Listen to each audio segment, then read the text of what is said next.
नमस्कार, आपके साथ मैं हूं अनामिका अजय मिश्रा। आप देख रहे हैं प्राइम टाइम डिबेट। देश की राजनीति में नई लहर लाने वाले प्रधानमंत्री नरेंद्र मोदी और बीजेपी सरकार ने 8 साल पूरे कर लिए हैं। इन 8 सालों में मोदी सरकार ने कुछ ऐसे फैसले लिए जिसने इस देश की जनता पर अपनी छाप छोड़ी है। कई बार ऐसी मुश्किलें भी सामने आई हैं जिनके बारे में किसी का अनुमान तक किसी को नहीं था। कई ऐसे भी फैसले थे जिन्होंने भारत की छवि को पूरी दुनिया में बदल कर रख दिया। जमीन से जुड़े मुद्दों को उठाकर सत्ता में आई बीजेपी के किन फैसलों से देश को फायदा हुआ, या कौन से ऐसे फैसले थे जिनसे जनता को परेशानियों का सामना करना पड़ा, आज ऐसे ही कई सवालों पर चर्चा करेंगे। पहले रिपोर्ट देखिए।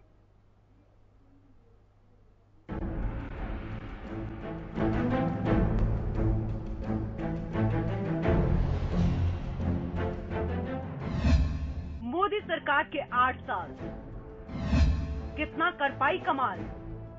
प्रधानमंत्री नरेंद्र मोदी की अगुवाई वाली सरकार ने 8 साल का सफर पूरा कर लिया है। 26 मई 2014 को पहली बार नरेंद्र मोदी ने प्रधानमंत्री के तौर पर शपथ ली थी और फिर 2019 में नरेंद्र मोदी दोबारा प्रधानमंत्री बने। इस दौरान मोदी सरकार का कार्यकाल काफी उतार चढ़ाव भरा रहा। बीते 8 सालों में पॉलिटिक्स से लेकर डिप्लोमेसी तक कभी उनके काम को सराहा गया तो कभी उनके फैसलों पर सवाल खड़े किए गए। ऐसे में 8 साल के कार्यकाल वाली मोदी सरकार पर नजर डाले तो 8 साल 8 बड़े फैसले। धारा 370 को अप्रभावी बनाना, 3 तलाक खत्म करने का कानून, डिफेंस में मेक इन इंडिया, वर्णों को आर्थिक आधार पर आरक्षण, लड़कियों के विवाह की न्यूनतम उम्र 21 साल, यूपीआई से कैशलेस लेन देन आसान हुआ, जीएसटी समेत तमाम आर्थिक सुधार, मुफ्त अन्न योजना। चाहे नोटबंदी हो या फिर लॉकडाउन लगाने का निर्णय, एक और ऐसे फैसलों पर जनता ने साथ दिया तो सवाल भी खड़े हुए। विपक्ष ने मोदी सरकार के 8 साल का कार्यकाल पूरा होने पर निशाना भी साधा है। कांग्रेस ने मोदी सरकार के 8 साल के कार्यकाल को छल बताते हुए मोदी सरकार को विफल करार दिया है। कांग्रेस ने रिपोर्ट कार्ड पेश करते हुए केंद्र सरकार को घेरने की पूरी कोशिश की। मोदी सरकार को आज 8 साल पूरे हो चुके। 8 साल 8 छल, भाजपा सरकार विफल, महंगाई की मार, अब की बार मोदी सरकार, बहुत हुआ किसानों पर अत्याचार, युवा बेरोजगार, पेट्रोल डीजल की मार, रुपये पर डॉलर का वार, अब की बार मोदी सरकार। आज 8 साल के बाद सभी नारों की, वादों की, जुमलों की समीक्षा करें तो मोदी सरकार की प्रत्येक नाकामी उनके द्वारा दिए गए वादों, नारों और जुमलों के अंदर आपको देशवासियों साफ दिखाई पड़ेगी। फिर एक नारा और दे दिया, मोदी जी को लाने वाले हैं, अच्छे दिन आने वाले हैं। एक गाना भी सुना दिया, पर यह नहीं बताया कि किसके अच्छे दिन। आज 8 साल के बाद तस्वीर साफ है कि मोदी जी आए तो साथ में महंगे दिन रोजगार बिन लेकर आए। कांग्रेस ने पेट्रोल और डीजल की बढ़ती कीमतों पर अर्थव्यवस्था को बेहाल करने का आरोप लगाया है। इतना ही नहीं, कांग्रेस ने बीजेपी सरकार पर आंकड़ों में हेराफेरी का भी आरोप लगाया है। साथ ही 8 बड़े आरोप भी लगाए हैं। बीजेपी है तो महंगाई है, बेरोजगारी की ओर बढ़ रहा है देश, अर्थव्यवस्था और जीडीपी बेहाल, किसानों को हुआ है नुकसान। बीजेपी ने केवल सांप्रदायिक विभाजन किया, बीजेपी ने पिछड़ों को पीछे छोड़ दिया। इस सरकार में राष्ट्रीय सुरक्षा पर आई आंच, सेना के हितों पर चोट कर रही है बीजेपी। अपने 8 साल के कार्यकाल में मोदी सरकार देश को आगे ले जाने की बात करती है, गरीब को गरीबी से निकालने की बात करती है, लेकिन विपक्ष के आरोप इससे बिल्कुल उलट है। अब देखने वाली बात यही है कि जनता बीजेपी सरकार के 8 साल के कार्यकाल को कितने अंक देती है। Bureau report, Haryana news. आइए पैनल की ओर 8 साल का मोदी राज, इस विषय को लेकर चलते हैं और चर्चा को आगे बढ़ाते हैं। प्रवीण अत्रे साहब है प्रवक्ता बीजेपी हमारे साथ। प्रवीण जी बहुत स्वागत है, नमस्कार। वेद प्रकाश विद्रोही है प्रवक्ता कांग्रेस के तौर पे। वेद प्रकाश जी मैं आपका भी स्वागत करती हूँ। विजेंद्र रेडू नमस्कार, आप प्रवक्ता इनेलो हैं। अरविंद भारद्वाज मैं आपको भी नमस्कार करती हूँ, स्वागत करती हूँ, आप जेजेपी प्रवक्ता। एक एक करके आऊंगी। बधाई हो प्रवीण जी, 8 साल हो गए। बिल्कुल आपकी बात सही है। और 8 साल का जो मोदी जी की सरकार का कार्यकाल है, उसमें जिस तरह से सरकार ने, मोदी जी ने सबका साथ, सबका विकास, सबका विश्वास और सबका प्रयास इस धारणा के साथ काम किया है, उसका नतीजा ये है कि आज देश हर क्षेत्र में, मैं आपको एक एक करके सभी क्षेत्रों में सरकार ने जो काम किया है उनके विषय में बताऊंगा। लेकिन सबसे महत्वपूर्ण चीज जो है, अंत्योदय की जो नीति, भारतीय जनता पार्टी की सोच के पंक्ति में आखिरी व्यक्ति तक विकास पहुंचे, ये मोदी सरकार ने 8 साल में सुनिश्चित किया है और इसके नतीजे हमें देखने को भी मिले। मैं सुन रहा था आपके शुरुआती पैकेज में सुरजेवाला साहब बोल रहे थे, कांग्रेस की चर्चा हो रही थी, सुरजेवाला साहब ने कुछ बातें बोली, गरीबों के विषय में बोला। जब आंकड़े स्पष्ट तौर पे बताते हैं, इंटरनेशनल आंकड़े कांग्रेस भी दे रही है, आंकड़े कांग्रेस भी दे रही है, कह रही है कि 8 साल 8 छल मोदी सरकार विफल।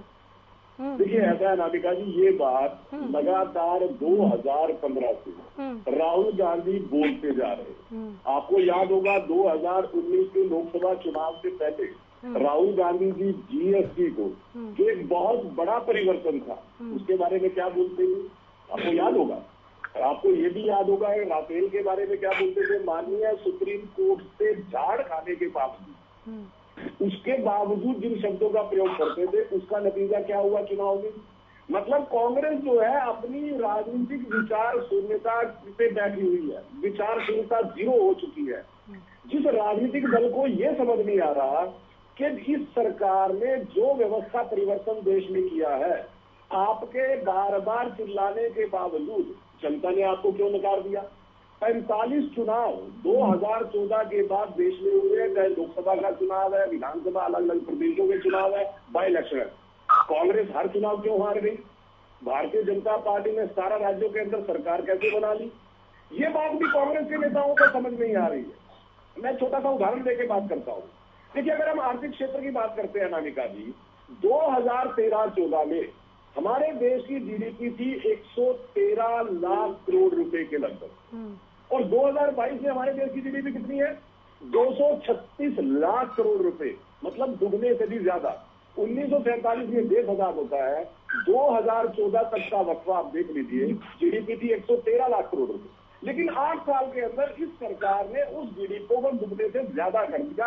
ये राहुल गांधी को नजर नहीं आ रहा। देखिए फॉरेन डायरेक्ट इन्वेस्टमेंट, अगर आर्थिक क्षेत्र की बात करते हैं, 2013-14 तक हमारे देश में 3.5 लाख करोड़ रुपए का एफडीआई, 13-14 की फिगर बता रहा हूं आपको।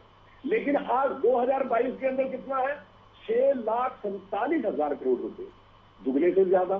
कैसे हो गया ये सब। हमारा फॉरेक्स रिजर्व जो है वो आज तक के हाईएस्ट लेवल पे है।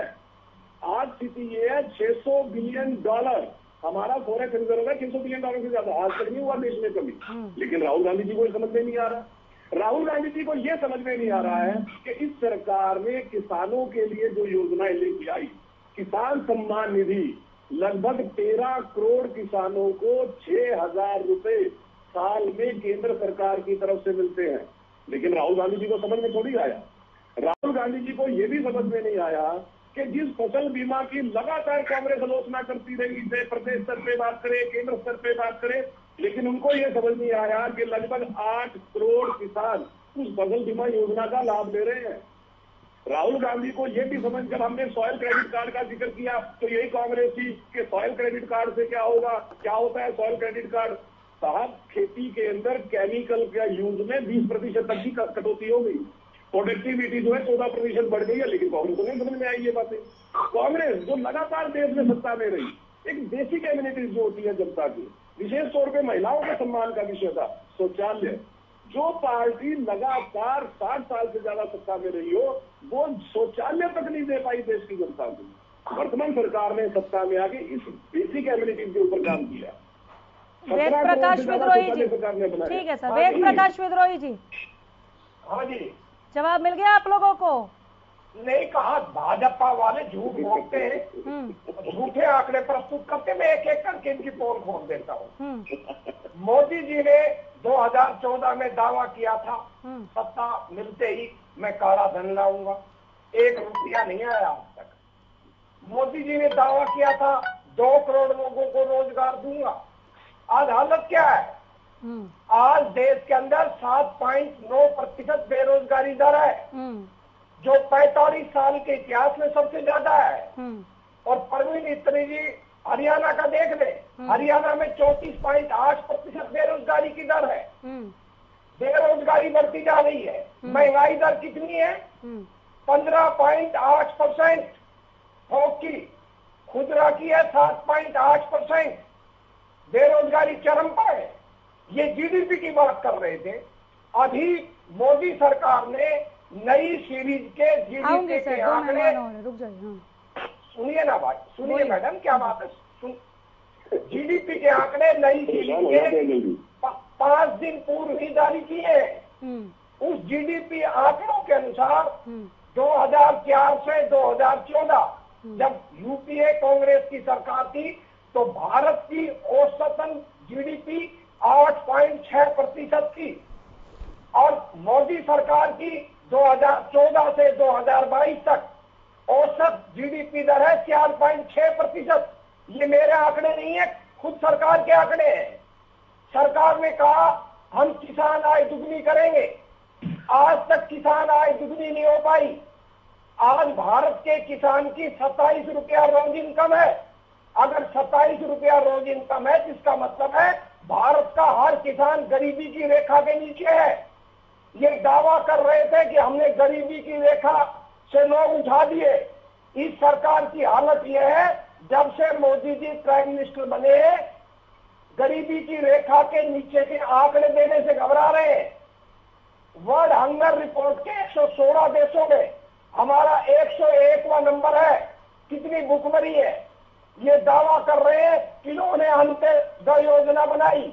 इनको पता होना चाहिए ये योजना वर्षों से इस देश में चल रही है।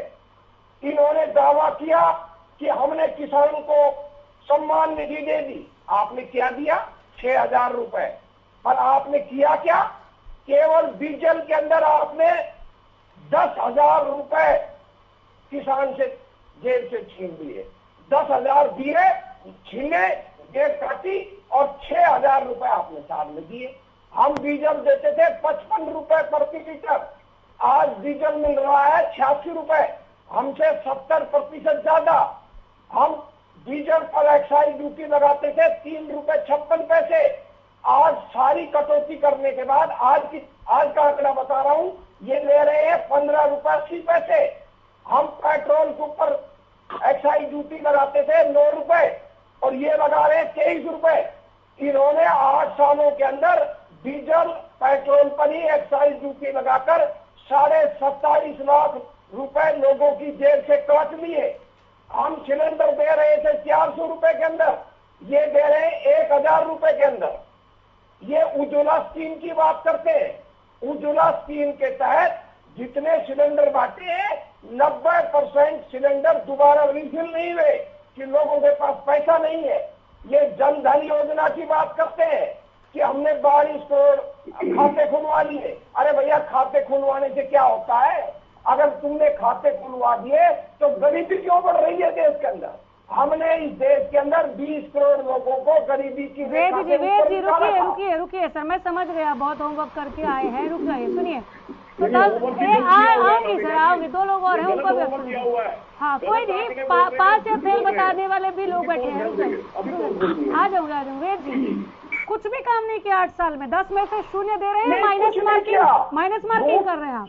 अब माइनस सूट बूट की नूट की सरकार है ये। अच्छा। देश की 98 लोगों के पास 57% संपत्ति है केवल 98 लोगों के पास, और बच गए 99 से ज्यादा परसेंट उनके पास केवल 43% है। मोदी के राज में जो मोदी के मित्र थे अंबानी, अडानी, 8 साल में 200-300। अरे सर रुकिए ना, ऐसा नहीं होता है। भाषण कोई भी मत दे यहाँ पर प्लीज। फैक्चुअल मैं भाषण नहीं दे रहा, मैं आंकड़े बता रहा हूँ, गवर्नमेंट के आंकड़े हैं। आप लोग सुनिए, मेरी बात सुनिए। 8 साल में पहले अपना होमवर्क आप कर लीजिए और सरकार। अरे आप फ्री का ट्यूशन दे रहे हैं क्या? आप फ्री का ट्यूशन दे रहे हैं क्या? आप मेरा सवाल लीजिए, आप मेरा सवाल लीजिए, आप मेरा सवाल लीजिए। 8 साल में अगर इनके नंबर माइनस में है तो इन्होंने दूसरा टर्म रिपीट कैसे कर लिया? लोगों ने कैसे सरताज बना लिया? बिल्कुल आपका सवाल वाजिब है, आपका सवाल वाजिब है। इन्होंने हो गया होगा कंप्लीट, बोलिए। आपका सवाल वाजिब है। इन्होंने दूसरा टर्म इसलिए रिपीट कर लिया, इन्होंने देश के अंदर सांप्रदायिक उन्माद और नफरत इस तरह बढ़ा दिया कि ध्रुवीकरण कर दिया, और पाकिस्तान के अंदर जो इन्होंने स्ट्राइक की थी उसको भुलाकर लोगों को बेवकूफ बना दिया। लोगों को ठग कर सांप्रदायिक उन्माद पैदा कर बांट कर इन्होंने सत्ता प्राप्त कर ली। बेशुमार पैसा इन्होंने खर्च किया, सारा मीडिया इन्होंने खरीद लिया, सारे पूंजीपति इनके साथ। हमारे यहाँ कितना भिजवाए थे अभी पता होगा आपको? है जी, हमारे यहाँ कितना भिजवाया था सर? सारा मीडिया खरीद। ये आप अपने मालिक कांडा साहब से पूछिए, मेरे नहीं, आपके पास आंकड़े हैं ना मैडम, ये आपके पास आंकड़े हैं ना सर? आप लोग मीडिया के लिए भी जो मन आए वो बोल देते हैं, ये बहुत गलत बात है। फैक्चुअल बात कीजिए, मैं तो पूछ रही हूँ, आप बता दीजिए। ऑन एयर आपने अगर बोला है तो ऑन एयर आप बताइए कितने पैसे कहाँ भेजे हैं। आप बताइए, आपको पता है, आप बताइए। ऐसे नहीं बात होती है सर। अरविंद भारद्वाज, आप यहाँ बहस करने ही बैठे हैं सर, और फैक्चुअल बहस कीजिए। अरविंद भारद्वाज, फैक्चुअल बात कह रहा हूँ तो बताइए ना, आधार क्या है? मीडिया को किसको कितने पैसे दिए गए? आप लोगों ने मीडिया को खेल बना लिया है क्या? मीडिया प्रायोजित खबरें पर खेल बना लिया है क्या? अरे आप कितने भेजते हैं? आपकी खबरों के लिए आप कितना भेजते हैं? सारे दिन हिंदू मुसलमान। आप कितना भेजते हैं? आपको बेहतर पता होगा ना। हमारे पास madam Arvind Bhardwaj, time kill मत कीजिए सर, टाइम किल मत कीजिए, ठीक है? अरविंद भारद्वाज। अनामिका जी, ये महानुभाव कौन है, किस पार्टी से हैं? कांग्रेस के हैं सर। महानुभाव कौन है, किस पार्टी? अच्छा, देखिए अनामिका जी, पहली बात तो मैं ये कहना चाहूंगा, जिस तरह से अभी कह रहे थे कि पिछले जो चुनाव हुए उनमें सांप्रदायिक उन्माद फैलाकर और ध्रुवीकरण करके वोट ले लिए गए, इससे सरकार बन गई। तो मैं कहना चाहूंगा कि आप इस देश की जनता को मूर्ख समझना बंद करें। आप क्या समझते हैं कि कोई भी इस देश की जनता को बहका सकता है क्या? इस देश की जनता को कोई भी धार्मिक उन्माद फैलाकर या कोई जाति में, धर्म में बांटकर वोट ले सकता है क्या? मतलब इनकी जो सोच है वो उम्मीद थी कि शायद 8 साल का बहुत लंबा समय होता है, विपक्ष में रहते रहते बहुत बड़े बड़े झटके इन्होंने झेले हैं, तो शायद इन्हें कुछ समझ आई हो, ये जनता की जो नब्ज है, जनता की जो सोच है उसे समझ पाए हों। पर अफसोस होता है इनकी बातें सुनकर कि आज भी ये जनता से उतना ही दूर है जितना ये आज से 8 साल पहले थे। जनता की जो असली एक मिनट सुन जाइए भाई साहब, बहुत देर आपकी फिर बारी है। छोटा पैनल है विद्रोही जी, मैं दोबारा आ जाऊंगी, आप इंतजार करें। प्रवीण जी ने 4 बार हैंड रेज किया, मैंने उनको बोलने नहीं दिया। सॉरी चलिए, बहुत देर आपने बोला, हमने शांति से सुना, बड़े धैर्य के साथ। अब सुनिए, तो परंतु अफसोस होता है आज भी आप लोगों की वही स्थिति है जो आज से 8 साल पहले थी। आज भी आप जनता से उतना दूर है जितना 8 साल पहले थे। आपको जमीनी हकीकत का पता ही नहीं है। पहली बात तो आप जनता को मूर्ख समझना बंद कर दीजिए। जनता आपसे, हमसे कई गुना ज्यादा होशियार है। वो अपना भला बुरा समझती है और इन सब चीजों को, राजनीतिक जो स्थिति है देश की, हालात जो है उनको हमसे और आपसे बेहतर जानती है। ये एक तो बात ही है। दूसरा, आप जो बार बार ये कह रहे हैं कि मीडिया को खरीद दिया, फलाना खरीद दिया, अनामिका जी ने आपत्ति जताई, बिल्कुल जायज है।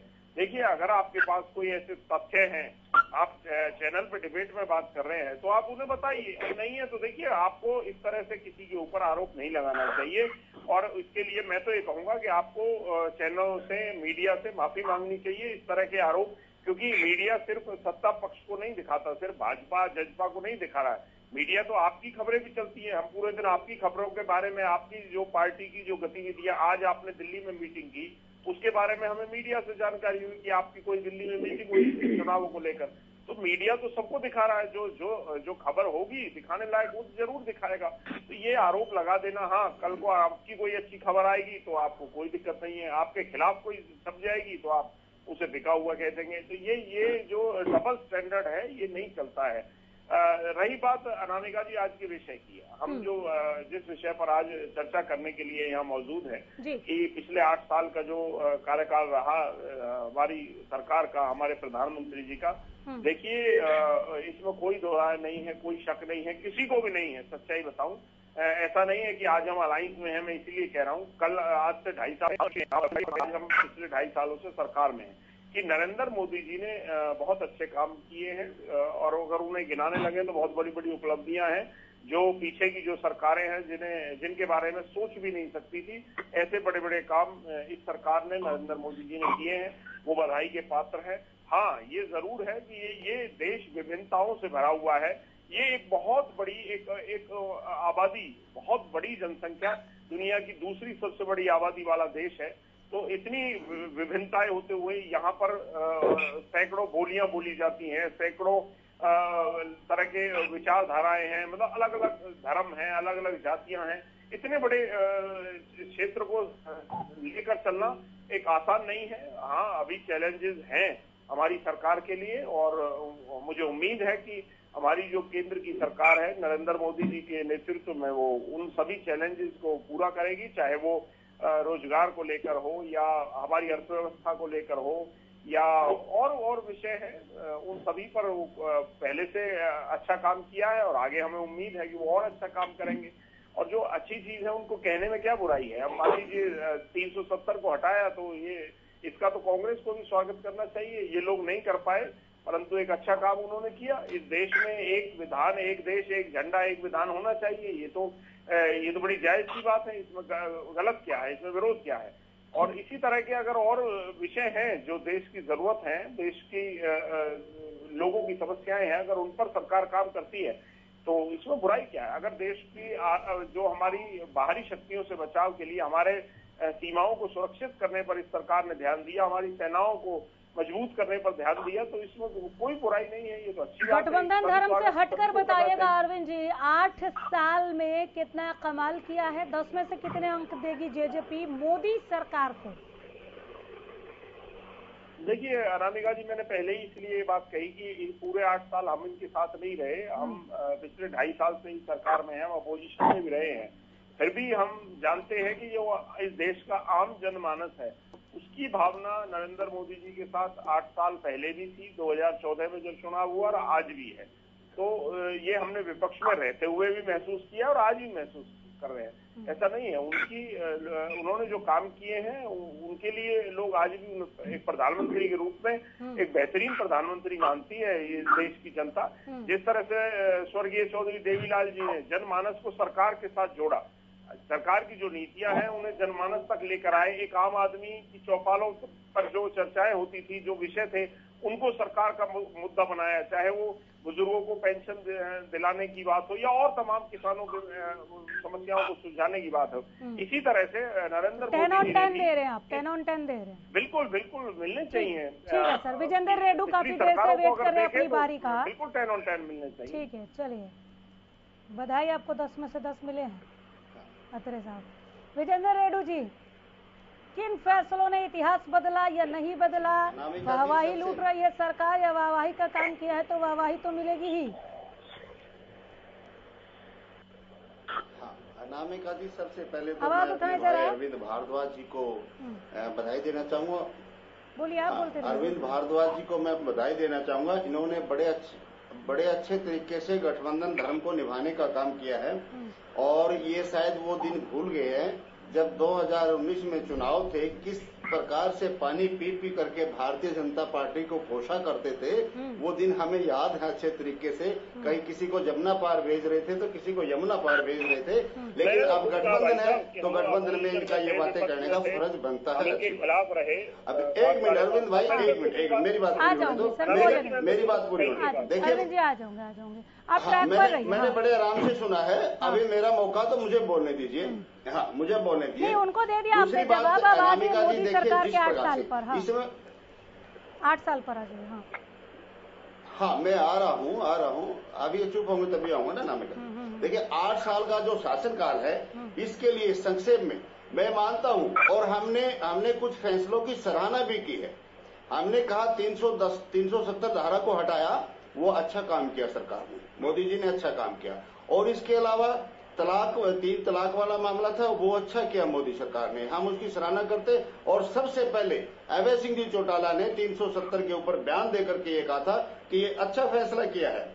लेकिन इसके अलावा ये बीच में कौन बोल रहा है, मुझे समझ नहीं आ रहा है। सर, कोई भी नहीं बोल रहा है। इसके अलावा अनामिका जी, मैं ये कहना चाहूंगा। हाँ। चलो ठीक है, ओके। आवाज आ रही है मेरे को, किसकी आ रही है?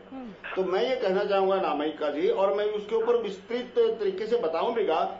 2014 व 19 में वायदों के खूब छोड़े सूरे 8 साल हुए पूरे, और सब वायदे पड़े हैं अधूरे, सब अधूरे पड़े हैं। अभी हमारे प्रवीण अत्रे जी बोल रहे थे भाई, उन्होंने कहा हमने अंत्योदय की स्कीम को चालू किया।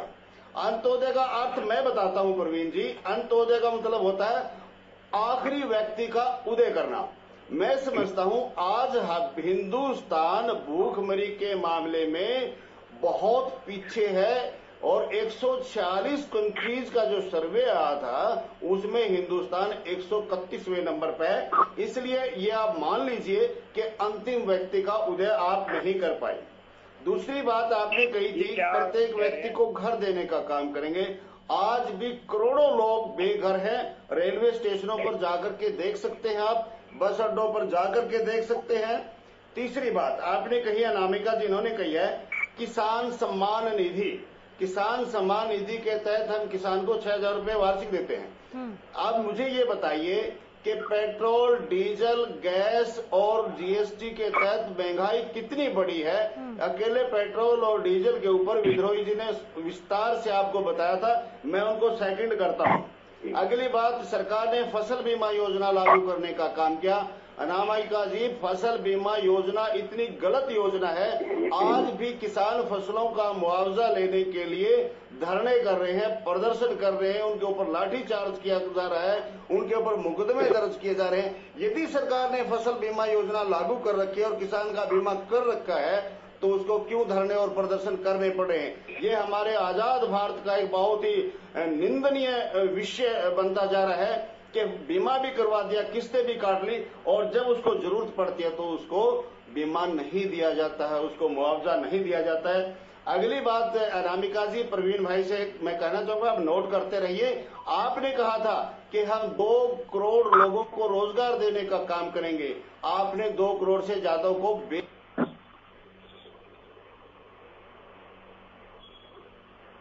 सर, आपकी आवाज आनी बंद हो गई। हम ऑडियो देख रहे हैं, दोबारा जुड़ेंगे। अत्रे साहब, जवाब दे दीजिए। कहाँ आप लोग कह रहे हैं कि हम अंत्योदय लेकर आए हैं, कांग्रेस, इनेलो, ये लोग बार बार ये कह रहे हैं कि आपने पिछड़ों को और ज्यादा पीछे कर दिया। जी, मैं बता देता हूँ कि कैसे अंत्योदय लेके आए। कांग्रेस के प्रवक्ता ने अभी आपके सामने एक सवाल खड़ा किया था कि साहब, जो आपने जनधन खाते खोले हैं 29 करोड़ के करीब, उन जनधन खातों का क्या लाभ? जब ये जनधन खाते खोले गए, जो गरीब व्यक्ति या जो किसान को सब्सिडी मिलती है या जिसको पेंशन मिलती है, जितनी योजनाएं थी, उसका पैसा सीधा योजना के लाभार्थी के खाते में जाए, ये बड़ा महत्वपूर्ण है। अब तकलीफ क्या हुई विपक्ष को, मैं वो आपको बताता हूँ। जब जनधन खाते खोले गए, पहले साल ही सरकार ने 1.75 लाख करोड़, मतलब 2.25 लाख करोड़ रुपए सालाना सरकार का बचना शुरू हुआ है। वो पैसा किसका था राधिका जी? इस देश की जनता का। वो बचा क्यों? क्योंकि इससे पहले की सरकार में जो लोग बैठे थे वो उनकी जेब में जाता था। क्योंकि जब सरकार ने डीबीटी के जरिए इन खातों में सीधा पैसा ट्रांसफर करना शुरू किया, तो पता लगा कि बीच में इतनी बड़ी लीकेज थी कि 2.25 लाख करोड़ रुपया ये खा जाते थे जो सत्ता के लोग उस वक्त सरकारों में बैठे थे। ये सबसे बड़ी तकलीफ है। कांग्रेस ही क्यों चिल्लाते हैं, क्यों कहते हैं जनधन खाते खोल दिए आपने? उनकी तकलीफ है 2.25 लाख करोड़ रुपया। नंबर 1। नंबर 2, एक बार बार कह देते हैं छोटे कांग्रेसी से ले लो बड़े कांग्रेसी से। शेख साहब अडानी और अंबानी, पहला सवाल तो ये है कि 2014 से पहले ना तो अडानी रेडी लगाता था ना ही अंबानी रेडी लगाता था, ये तो वो उद्योगपति। और अडानी तो अगर आप कांग्रेस का कार्यकाल उठाइए 2004 के बाद, उसको देखिए कि अडानी के व्यापार में वृद्धि। अरे अभी 1 महीना पहले राजस्थान सरकार ने 10,000 एकड़ जमीन दी है अडानी को। मुंद्रा पोर्ट अडानी को किसने दी थी? कांग्रेस सरकार ने दी थी। और ये इल्जाम हमारे ऊपर लगाते हैं। वो देश के उद्योगपति हैं, अपना व्यापार करते हैं, तो फिर आप महाराष्ट्र में भी उनको जमीन दे रहे हो, आप राजस्थान में भी जमीन दे रहे हो, मुंद्रा पोर्ट भी आपने दे दी, लेकिन इल्जाम हमारे ऊपर। अभी कह रहे थे कि साहब देखिए ये सांप्रदायिकता बढ़ाते हैं। जो पार्टी जब सत्ता में होती है, उस पार्टी के जो प्रधानमंत्री होते हैं वो खुले मन से बोलते हैं कि इस देश के संसाधनों पे पहला हक मुसलमानों का है। किसने बोला था? डॉक्टर मनमोहन सिंह ने। और सांप्रदायिकता कौन बढ़ा रहा है? भारतीय जनता पार्टी। अरे साहब आप पहले दिन से तुष्टिकरण कर रहे हो। जो वेस्ट बंगाल के अंदर डायरेक्ट एक्शन डे हुआ था उसमें सत्ता में कौन था? कांग्रेस पार्टी। और आप कहते हो सांप्रदायिकता हम बढ़ा रहे हैं। अभी 1 दिन पहले यासीन मलिक जिन साहब को सजा हुई है, और इसलिए सजा हुई है कि देशद्रोह में काम कर रहे थे, उनको गेस्ट बना के प्रधानमंत्री जिनसे मिले थे, तब कौन था प्रधानमंत्री? डॉक्टर मनमोहन सिंह। किस सरकार में उसको सरकारी सुरक्षा मिली हुई थी? कांग्रेस की सरकार में। और हमें कहते हैं सांप्रदायिकता आप बढ़ा रहे हैं। अब देखिए इन्होंने क्या क्या झूठ बोले वो बताते हैं।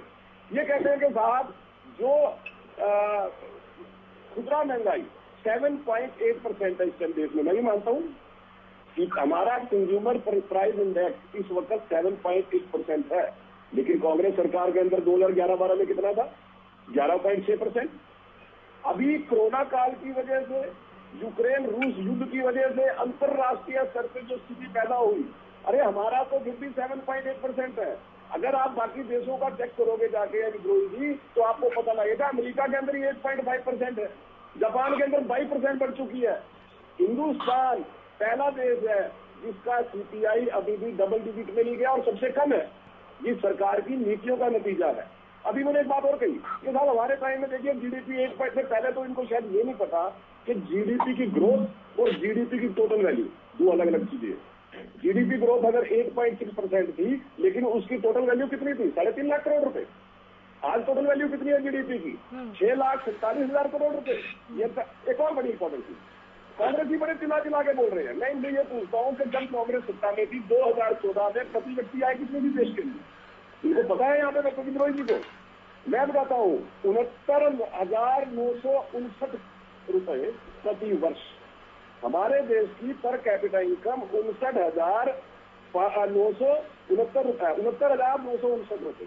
और आज पर कैपिटा इनकम कितनी है? 1,49,000 रुपए, डबल से भी ज्यादा।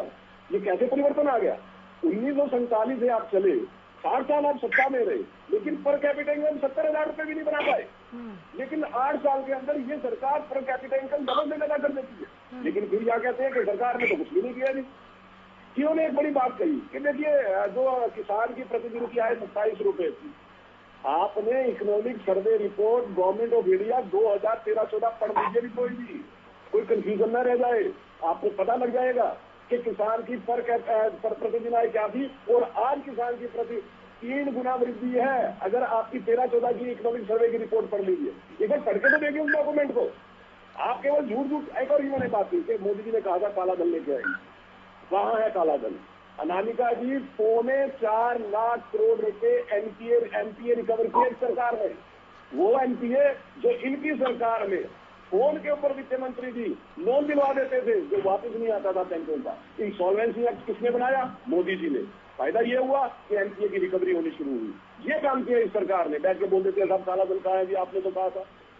क्योंकि देखिए हालात ये है कि दुश्मन देश का प्रधानमंत्री भी हमारी विदेश नीति की तारीफ करने को मजबूर हो गया। लेकिन राहुल गांधी जी ब्रिटेन में बैठ के क्या कर रहे थे 3 दिन पहले? वो हमारे देश की बुराई अंतर्राष्ट्रीय मंच पे, मतलब इतना बड़ा षड्यंत्र। मोदी विरोध में कांग्रेस इतने बौखला गए हैं कि मोदी विरोध करते करते देश के विरोध में आके खड़े हो गए। 12/370 के इनके बयान देख लीजिए, सर्जिकल स्ट्राइक में इनके बयान देख लीजिए। आपको एक एक बयान से चाइना के मामले में क्या किया? राहुल गांधी जी के साथ खड़े हो गए चाइना के साथ। कहाँ चले गए? चाइना एम्बेसडर के पास। मतलब जो जो राजनीतिक दल यही समझ नहीं पा रहा कि आप किसी राजनीतिक दल का विरोध करो, समझ में आता है। अरे आप देश के विरोध में खड़े होगे। मैं इनसे एक सवाल और पूछना चाहता हूँ, इतनी बेहतरीन सरकार थी, देश के अंदर हाईवे कितने बनते थे एक दिन के, पता है विद्रोही जी को? और आज हाईवे कितने बनते हैं? तो कांग्रेस सरकार ने अनामिका दी 12 किलोमीटर प्रतिदिन, और आज कितना है? 37 किलोमीटर प्रतिदिन।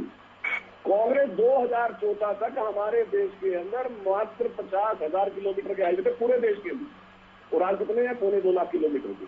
कहां से आ गया ये अंतर? कांग्रेस 60 साल सत्ता में रही, पूरे देश का इलेक्ट्रिफिकेशन नहीं कर पाई। जब मोदी जी प्रधानमंत्री बनते, आपको याद होगा, लाल किले से बाकायदा घोषणा की थी, और 1 साल के अंदर पूरे देश का इलेक्ट्रिफिकेशन हुआ। जी नजर नहीं आता कांग्रेस को। कारण यह है कि कांग्रेस राजनीतिक रूप से इस तरह से बौखला चुकी है कि कांग्रेस को सच दिखना बंद हो गया। सच दिखना बंद हो गया है विद्रोही जी, जवाब दीजिए। जवाब देखिए, इनको ना तो आंकड़े पता है और झूठ पर झूठ बोल रहे हैं। मैं इनका आखिरी बात से शुरू करता हूँ। हाँ। ये कह रहे मोदी जी ने सारे देश को इलेक्ट्रिफिकेशन कर दिया। अरे केवल 6-7 लाख गाँव में से 18,450 गाँव बचे थे, केवल 18,450 और 18,450 गाँव सवाल कर रहा हूँ। सारा इंफ्रास्ट्रक्चर को कांग्रेस ने खड़ा कर दिया था। कर सके अभी बीच में बोल रहे हैं, मैं चुप था। चलिए आप मुझे बोल रहे हैं, एक सवाल और पूछ लेता हूँ। मुझे ये बताइए 2014 तक, मुझे ये बताइए 2014 तक पूरे देश के कितने गाँव में ऑप्टिकल फाइबर इंटरनेट था, ये बताइए। और आज कितने गाँव में? ठीक है, बोले दीजिए। हाँ बोलिए विद्रोही। 18,000 गाँव बचे थे। जहाँ तक ये फाइबर ऑप्टिकल की बात करते हैं, उसकी हामी तो लाए थे, हमने उसका इंफ्रास्ट्रक्चर लगाया, हमारा राज चला गया। अरे भाई, हमारा राज चला गया, आपका राज आ गया। सर बोलने दीजिए, बोलने दीजिए, बोलने 2.5 लाख पंचायतों में है। ठीक है, बता देता हूँ। बोलिए। झूठ बोल रहे हैं। हमने जो इंफ्रास्ट्रक्चर बनाया था, इनका राज आ गया, इन्होंने उसका यूज कर लिया। इन्होंने डीबीटी की बात की, इनको पता होना चाहिए डीबीटी स्कीम कौन लाए थे? हम लाए थे। मोदी जी गुजरात के चीफ मिनिस्टर थे, सारे देश के चीफ मिनिस्टर तैयार हो गए थे, मोदी और भाजपा के भी चीफ मिनिस्टर तैयार थे। झूठ बोल रहे हैं, मोदी जी ने रंगा बनाया कर सकते थे आप, जब आपके पास फिर बीच में बोल रहे हैं, झूठ बोल रहे हैं यहाँ बैठ के। अत्रे साहब सुन लीजिए। आप नोट कर लीजिए। मैंने बीच में उनको भी नहीं बोलने दिया था, आप नोट कर लीजिए, अपनी बारे में बोलिए। विद्रोही जी बोलिए। मोदी जी प्रधानमंत्री थे, भाजपा के अन्य 5 मुख्यमंत्री तैयार थे, ये तैयार नहीं थे, इन्होंने गुट बनाया और 2 साल तक डीबीटी की स्कीम को लागू नहीं होने दिया। फिर हमने 2013 के अंदर पायलट स्कीम बनाई और 60 जिलों के अंदर डीबीटी स्कीम लागू हुई। सहयोग से इनकी फिर सरकार आ गई। तो जो हमने काम किया था उसका ये श्रेय ले रहे हैं। ये कह रहे हैं जन धन खातों की बात, जिन जन धन खातों की ये बात कर रहे हैं वो सब डबल है, ऑलरेडी लोगों के खाते खुले हुए थे। सर्जिकल स्ट्राइक, उज्ज्वला योजना, अंत्योदय, इन सब चीजों का भी श्रेय ले रहे हैं। बता रहा हूँ, सुन लीजिए ना मैडम। मैडम सुन लीजिए। सर्जिकल स्ट्राइक इन्होंने भी की, कांग्रेस के जमाने में हुई। सर्जिकल स्ट्राइक करने वाले हुड्डा का आप बयान पढ़ लीजिए, जनरल हुड्डा का 2019 को। उन्होंने बताया था कि उस समय बताया नहीं जाता था, आज उसको बताया जा रहा है। फर्क कितना है। और जहाँ तक दूसरा सवाल आपने क्या किया था, आपके सवाल का प्रधानमंत्री आवास योजना। हाँ, प्रधानमंत्री आवास योजना वो हमारे समय भी चालू थी, इन्होंने भी उसको आगे बढ़ाया, निश्चित रूप से आगे बढ़ाया, मैं इनकार नहीं कर रहा। टॉयलेट की ये बात कर रहे थे, देश में 40% टॉयलेट कांग्रेस के जमाने में बढ़ चुके थे। ये अपने रोडों की बात कर रहे हैं, मैं इनको चैलेंज कर रहा हूँ।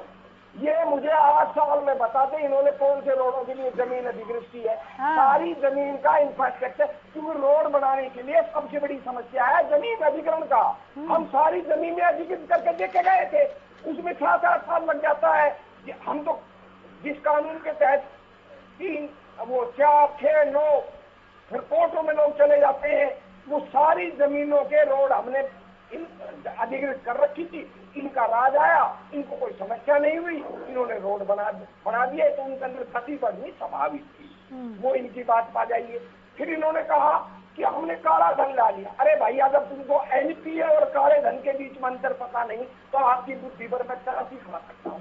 आपने बड़े-बड़े एनपीए 2 लाख कब्जा माफ किया है, 9 लाख करोड़ रुपया मुझे एक बात पैसा बैंक से लोन लेंगे, एनपीए लिख लीजिए, आ जाओगे, रुक जाइए, बड़ा मजेदार बोल रहे हैं, रुकिए। आपने अपना रिपोर्ट कार्ड दे दिया है, अब उनको भी बोलने दीजिए, आ जाओगे आप। एनपीए लिख लीजिए, पॉइंट याद रहेगा। हाँ, एनपीए और काला धन का इनको नहीं मालूम, दोनों चीजें अलग अलग है। एनपीए का पैसा नॉन रिकॉर्ड होता है, तो काला धन कैसे है? इन्होंने 9 लाख करोड़ रुपए माफ किए, 9 लाख करोड़ रुपए तो क्या बना 3 लाख करोड़ माफ। अरे फिर भी जो बोल रहे हैं आपको पता नहीं। सर, मैं तुरंत आ जाऊंगी, उनको 1 मिनट बोलने दीजिए, मैं तुरंत आप ही के पास आ जाऊंगी और बाकियों से मैं गुजारिश करूंगी 2 मिनट और इंतजार करें अपनी बारी का। विद्रोही जी जल्दी समेटिए, मेरे को जवाब दें। अनामिका जी 9 लाख करोड़ रुपए इन्होंने एनपीए के माफ किए, उसी के अंदर 3 लाख करोड़ रुपए वसूल कर नया एनपीए बनाकर फिर उनके पैसे दे दिए। ये खेल है। हाँ। ये जो बनाया है इन्होंने, जो बैंकों का एक सिस्टम कि भाई जिनको एनपीए करना हो बैंकों में चला जाए, उसकी आप रिपोर्ट कर लेना, उसके अंदर कौन जज है, कौन इन्होंने मेंबर बनाए हैं और किस तरह साठगांठ हो रही है। पिछले वर्ष इसकी पूरी रिपोर्ट छपी थी। इन्होंने कहा कि भाई बेरोजगारी नहीं है। हमने भैया बेरोजगारी खुद गवर्नमेंट के तुम्हारे आंकड़े कह रहे हैं कि बेरोजगारी 7.8% है। ये कह रहे हैं कि महंगाई नहीं है, तुम्हारे खुद के आंकड़े कह रहे हैं महंगाई है। आप कह रहे हो किसान आय दुगनी या तिगुनी हो गई। अरे भाई, आपकी वेबसाइट पे जाइए एग्रीकल्चर की, आप खुद कह रहे हैं, आपका कृषि मंत्रालय कह रहा है कि वे किसान की 2014 में जितनी आय थी, क्या तो 10% है, या मामूली बढ़ोतरी हुई है या घटी है, कहाँ दुगनी आय होगी? झूठ बोलना बड़ा आसान कौन झूठ बोल रहा है? तिरक साहब, आपने सुना विद्रोही जी कह रहे हैं कि ये खेल है, 8 साल से आप लोग खेल रहे हैं, कितना स्कोर किया? देखिए, ऐसा है, पहली बात तो ये है कि जब ये 8 साल से कहते हैं ना कि हम 8 साल से खेल रहे हैं, तो इसका मतलब ये देश की जनता के विवेक पे सवाल खड़ा कर रहे हैं। 5 साल बाद इस देश में चुनाव है, जनता अपना मैंडेट देती है। कांग्रेस को लगातार जनता इस हालात में क्यों पहुंचा रही? क्योंकि कांग्रेस ने झूठ का खेल खेला। मैं बताता हूँ। अब ये कहते हैं देखिए डीबीटी तो हम लेके आए। मुझे एक सवाल बता दे कि जब लोगों के पास बैंक में खाता ही नहीं था, तो ये डीबीटी लागू कैसे करते? मुझे ये बता दीजिए, अगर आप लेके आए थे, मैं मान लेता हूँ आप लाए थे, मैं मान लेता हूँ इस बात को, बिना बैंक अकाउंट के आप उस डीबीटी को लागू कैसे करते? मुझे ये बता दें। ये काम कोशिश हुई थी ना, आपको मैं बता देता हूँ, तो सच्चाई नहीं पता, झूठ बोल रहे हैं आप। पी चिदम्बरम साहब ने अपनी पार्लियामेंट कॉन्स्टिट्यूएंसी के अंदर कोशिश की थी जनधन खातों की तर्ज पे खाते खोलने की, कामयाब नहीं हो सके थे। लोगों ने उनकी बात को माना नहीं था, उन्होंने वहीं पे आइडिया ड्रॉप कर दिया था। बिना बैंक खातों के हम डीबीटी कैसे कर लेते? दूसरी बात, इन्होंने एक बात और कही कि साहब देखिए एनपीए और काला धन अलग अलग है। बहुत बड़े अर्थशास्त्री है। एनपीए जो इनके टाइम में किया, उद्योगपति ने बैंकों के कागजों के अंदर ऊपर नीचे करके उनकी सिफारिशों से एक पैसा लोन के तौर पे लिया और उसको ट्रांसफर कर दिया गलत मीन्स में। वो पैसा क्या बन गया? जब गलत मीन्स में ट्रांसफर हो गया तो स्वाभाविक है वो काला धन बन गया। अगर वो व्हाइट रहेगा अरे भैया अकाउंट में गया है पैसा भी, सुनिए काला धन कैसे बन गया? अरे तो आप ये कह सकते हो का एनपीए का दुरुपयोग हुआ, मैं मान लूंगा, पर काला धन कैसे हुआ? काला धन अकाउंट ना हो ना। अरे मैं बता रहा हूँ ना विद्रोही जी, सुन तो लीजिए। आप भी जानते हैं बैंकिंग सिस्टम को, अगर आपका नंबर 1 में पैसा फ्लैश करेगा ना संबंधित आदमी का, तो बैंक वहां से रिकवर कर लेगा। ये बात आप भी जानते हैं। फिर वो एनपीए कैसे बनता था? रिकवर क्यों नहीं कर पाता था बैंक? और दूसरा, आपने कहा कि देखिए इन्होंने 9 लाख करोड़ रुपए एनपीए माफ कर दिया। कांग्रेस का सबसे बड़ा झूठ लगातार प्रचार कर रही है। सरकार, बैंक अपनी बैलेंस शीट को क्लियर रखने के लिए इस तरह का पैसा जो बैलेंस शीट के अंदर लायबिलिटी के तौर पे खड़ा होता है, उसको वेव कॉप करके दूसरे अकाउंट में डाल देती है। मतलब कागजों में उसकी एंट्री ऐसी जगह हो जाती है कि बैलेंस शीट क्लीन हो जाए। खाते में सुन लीजिए, अधूरी बात कह रहा हूँ, बताइए ना। बोलने दीजिए, भाई ज्ञानी आदमी बच्चा खाता वही होता है जो बैलेंस शीट में रिफ्लेक्ट नहीं होता। ज्ञानी आदमी सुन लीजिए, लेकिन इसका मतलब ये नहीं है कि जिस आदमी ने वो पैसा लिया है वो इंसॉल्वेंसी एक्ट से बच गया। नहीं रिकवर नहीं होता, समझ लीजिए पहले, ज्ञानी आदमी समझिए जरा। और दूसरी बात, देखिए इन्होंने एक बात और कही हाईवे के मामले में कि साहब देखिए हमने बड़ी जमीनें एक्वायर की। मुझे ये बता दें, हरियाणा के अंदर 11 हाईवे बन रहे, 152D जो लगभग तैयार है, उसके लिए कौन सी एक मरला जमीन कांग्रेस ने एक्वायर की थी मुझे बता दें। अभी 152D एक मरला, 152D इसके आधी जमीन उसका मुझे बता दिया इसमें आपने परिवर्तन किया है। चलिए अरविंद जी, ये क्या हो रहा है सर, ये क्या हो रहा है? आप 10/10 दे रहे हैं, वो माइनस मार्किंग कर रहे हैं, मुद्दे भी तमाम हैं और वो एक एक पॉइंट पर कांग्रेस बात कर रही है यहाँ पर। हालांकि यहाँ पर ये एक पॉइंट है कि 5 साल के बाद सरकार को फिर रिपीट कैसे कर दिया आवाम ने, अगर मैडम ये तो जनता है, हम जनता के मैंडेट को हम स्वीकार करते हैं, उसमें हम कोई आपने ये कहा ना, इन्होंने ध्रुवीकरण किया, इन्होंने सांप्रदायिकता फैलाई और लोगों ने वोट दे दिया, आपने ये भी तो कहा था। अरविंद जी को बोलने दीजिए, अभी अरविंद जी को बोले दीजिए, दो और मेहमान है, यहाँ पर फोटो खिंचाने नहीं आया, उन्हें भी बोले दीजिए। नहीं, आप अपनी बारे में, अपनी बारे में नहीं सर, 2 मिनट और रह गए, रुक जाए अरविंद जी। नहीं, मैं 1 सेकंड ही बोलूंगा, 1 सेकंड। ठीक है, बोलिए। अरविंद जी ये बता दें कि हमारे दुष्यंत जी जब MP थे तब बीजेपी के विषय में पार्लियामेंट में क्या बोलते थे और आप चुनाव के समय क्या बोलते? ठीक है अरविंद जी। नहीं, ये कांग्रेस के जो साथी जो पूछ रहे हैं, देखिए मैंने तो पहले ही जब आपने समय दिया तब भी बोला था कि भाजपा के 8 साल का जो राज रहा, सरकार रही, उसमें लगभग 5.5 साल ऐसे थे जब हम इनके अपोजिशन में थे, हम विपक्ष में थे। मैंने तो खुद ये बात स्वीकार की है। अब विपक्ष में रहेंगे तो हम सरकार की जो कमियां हमें नजर आएंगी उन पर हम बात करते रहे, बोलते रहे। नहीं, आपने मेरे मुद्दों को कुछ गलत बताया था, मैं उन मुद्दों की बात कर रहा हूँ। नहीं, आपकी तो बातें ही गलत है, आपका तो विषय ही नहीं पता आपको। आप अभी जो कह रहे थे, आप टेक्निकल बात नहीं कर रहे हैं, आप कहीं से सुना के थोड़ी बहुत बात आ गए हैं और बोलते जा रहे हैं। आपको गलत फहमी है, आप पूछ लेना मुझे कितना ज्ञान है, आप तो जानते नहीं, बच्चे हैं, राजनीति पता लग रहा है। आप डिबेट में कम वक्त है, फेडर गिराइए, जिसको मौका दे रहे हो बोलने दीजिए। हाँ अरविंद जी, आप सब्र कीजिए, इंतजार कीजिए विद्रोही जी, इंतजार कीजिए, सुनिए। आपको जवाब देता हूँ। आप अभी NPA के बारे में बोल रहे थे ना कि NPA को माफ कर दिया। NPA को कभी भी माफ नहीं किया जा सकता। पहले कल सुबह जाकर किसी बैंक में पता कीजिए, कोई आपका मित्र हो बैंक में। NPA को हमारे यहाँ इसी तरह बोल दिया जाता है, NPA कर दिया मतलब वेवर ऑफ कर दिया, मतलब माफ कर दिया। वो माफ करना नहीं होता भाई साहब, वो एक आपका एक पैसा खड़ा हुआ है जो जिनको ये माना जाता है कि ये पैसा कम चांसेस है आने के या पोजीशन में नहीं है वो देने की, उसको NPA किया जाता है और उसके बाद फिर वो प्रोसेस शुरू होता है, उसकी संपत्ति को कुर्क किया जाता है या जो भी गिरवी रखी होगी चीजें, उन सबको कुर्क करके वो पैसे की वसूली की जाती है। वो NPA का मतलब माफ करना नहीं होता कि मतलब NPA में 2 लाख करोड़ चला गया तो 2 लाख करोड़ माफ हो गया, ऐसा नहीं है। पहली बात ये तो इनको जानकारी नहीं है, ये कहीं से सोशल मीडिया को ज्यादा देखते हैं, सोशल मीडिया पे ज्यादातर चीजें गलत जानकारियां, फेक न्यूज चलती रहती है, उनको पढ़ते रहते हैं और उसको पढ़ के यहाँ इतनी देर से ज्ञान झाड़ रहे हैं। दूसरी बात, ये सवाल उठा रहे थे सरकार के ऊपर। देखिए, हमने अपनी तरफ से सरकार काम कर रही है। आपको अगर कहीं आपत्ति थी, आपने समय समय पर बात रखी। आप ये कहते थे कि 2014 का जो रिजल्ट रहा, 19 का जो रिजल्ट रहा, कि वो तो हो सकता था कि भाई पुराने चुनाव हैं, पहले जनता बहकावे में आ गई होगी। और अभी जो तुरंत उत्तर प्रदेश का चुनाव हुआ है उसकी क्या स्थिति, उसमें भी ये लोग यही कहा करते थे कि सरकार के खिलाफ माहौल है, जनता खिलाफ हो गई है, किसान खिलाफ हो गया है, दलित खिलाफ हो गया है, अपर कास्ट खिलाफ हो गई है। मतलब इस तरह की बातें रोज इनकी तरफ से बयान आते थे, माहौल खिलाफ है, जमानतें नहीं बचेंगी। वो अमूमन स्थिति क्या हुई, उसका उल्टा हुआ, पूर्ण बहुमत की सरकार उत्तर प्रदेश में भी बनी। तो ये इस तरह की जो बातें हैं इनकी, ये बिना सिर पैर की बातें हैं। कांग्रेस के पास आज कोई विचार नहीं है, कोई सोच नहीं है, इनके पास कोई आइडियोलॉजी नहीं है। राहुल गांधी जी, जिन्हें प्रधानमंत्री के रूप में देखना चाहते हैं, वो लंदन में बैठकर क्या बोल रहे हैं, क्या कह रहे हैं, क्या सुन रहे हैं, वो सबको पूरे देश में देखा। ऐसे व्यक्ति को अगर ये प्रधानमंत्री के रूप में देखना चाहते हैं तो ये इनकी घुसपैठी हो सकती है और ये कांग्रेस को इनका जो सपना है वो मुबारक हो।